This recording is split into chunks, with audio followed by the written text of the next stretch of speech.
All tips and tricks 24 এর পক্ষ থেকে আপনাদের সবাইকে জানাই স্বাগতম। আশা করি আপনারা সবাই ভালো আছেন। আজকের আলোচনার বিষয় পিসিতে পিএনজি ও জেপিজি ছবি ক্লিক করার পর ওপেন হচ্ছে না, ফাইল সিস্টেম এরর দেখাচ্ছে। এই সমস্যার সমাধান কিভাবে করতে হবে এই বিষয়ে ভিডিওটি আমরা মেক করতেছি।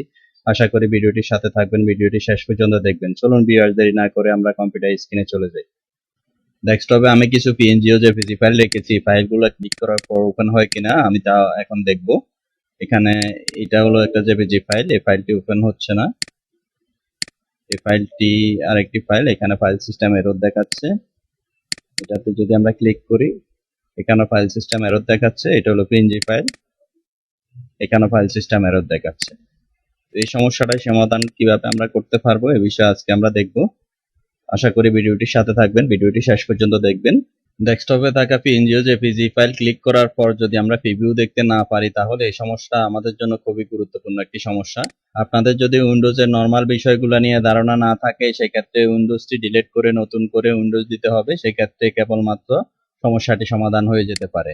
আমরা এখন চলে যাব সার্চ বারে, এখানে ক্লিক করব। ক্লিক করার পরে এখানে আমরা লিখব সার্ভিস এসইআর। এসইআর লেখার পরে আমার উপরে সার্ভিস অ্যাপসটি এখানে শো করবে, এখানে আমি ক্লিক করে দেব। ক্লিক করে দেওয়ার পরে এখানে সার্ভিস উইন্ডোটি এখানে শো করবে। শো করার পরে আমরা এখানে ক্লিক করে নিচের দিকে চলে আসব। নিচের দিকে আসার পর আমরা এখানে খুঁজব উইন্ডোজ লাইসেন্স ম্যানেজার কোথায় আছে। আমরা যদি এখানে দেখি উইন্ডোজ লাইসেন্স ম্যানেজার, এই যে এখানে উইন্ডোজ লাইসেন্স ম্যানেজার, এখানে আমরা ডাবল ক্লিক করব। ডাবল ক্লিক করার পরে উইন্ডোজ লাইসেন্স ম্যানেজার সার্ভিস নিচের দিকে যদি আমরা দেখি এখানে ডিসেবল করা আছে। আমরা এই অ্যারো মার্কটিতে ক্লিক করব। ক্লিক করার পরে এখানে বিভিন্ন অপশন আছে, অটোমেটিক, ম্যানুয়াল, ডিসেবল। আমরা এখানে সিলেক্ট করে দেব অটোমেটিক। এটি সিলেক্ট করে দেওয়ার পরে আমরা এখানে অ্যাপ্লাই বাটনে ক্লিক করব। অ্যাপ্লাই বাটনে ক্লিক করার পরে আমরা ক্লিক করব স্টার্ট বাটন। এখানে ক্লিক করার পরে আমরা এখন ক্লিক করব ওকে বাটনে।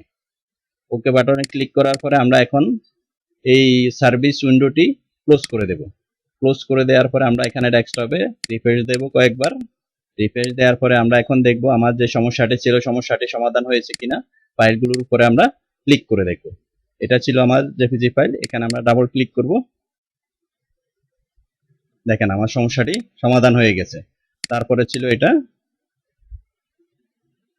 এটাও আমার সমাধান হয়ে গেছে। এখানে এটাও ছিল একটি জেপিজি ফাইল, এখানে আমরা ডাবল ক্লিক করে দেখলাম এই সমস্যাটি আমার সমাধান হয়ে গেছে।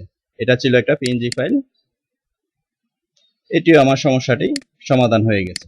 ভিউয়ার্স, আশা করি বুঝতে পেরেছেন কিভাবে পিএনজি ও জেপিজি ফাইল সিস্টেম এরর দেখার পর ডেস্কটপে ক্লিক করলে ওপেন যদি না হয় সেই সমস্যাটি সমাধান করতে হবে। আশা করি আপনারা বুঝতে পেরেছেন। চ্যানেলে যদি আপনারা নতুন হয়ে থাকেন, চ্যানেলটি সাবস্ক্রাইব করে পাশে থাকা বেল বাটনটি বাজিয়ে দিন, যাতে করে নতুন ভিডিওগুলো সবার আগে আপনাদের কাছে পৌঁছে যায়। ধন্যবাদ, আপনারা সবাই ভালো থাকবেন।